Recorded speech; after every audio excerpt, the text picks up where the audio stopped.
C'est de ce rocher que la ville aurait tiré son nom, Amdjaras, ou le lieu de la cloche. Les habitants racontent que ce rocher servait d'alerte pour prévenir des attaques. La ville est le point d'ancrage de l'ethnie Zarawa, le clan au pouvoir depuis 1990.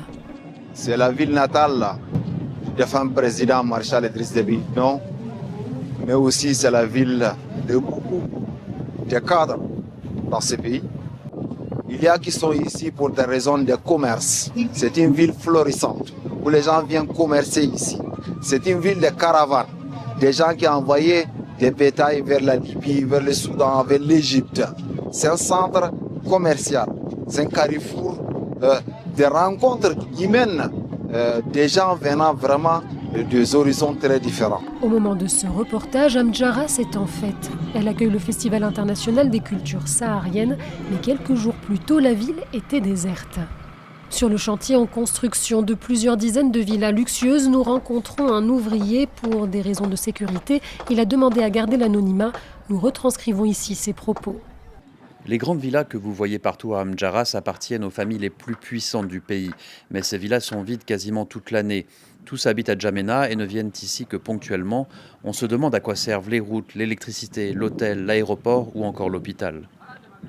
4 éoliennes et une centrale solaire photovoltaïque assurent l'approvisionnement en électricité.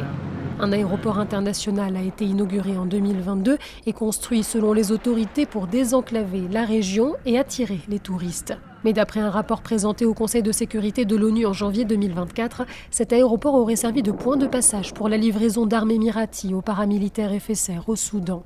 Des accusations plusieurs fois rejetées par le pouvoir tchadien. Et puis la coopération avec les Émirats arabes unis s'étend à d'autres domaines, celui de la santé notamment. Les Émirats ont offert un hôpital de campagne ainsi qu'un hôpital mobile fermé après de multiples accusations. Le personnel médical émirati aurait soigné des combattants FSR. Beaucoup de militaires, ce que peut-être les gens ne savent pas, les deux camps, parfois blessés, viennent, ils sont accueillis.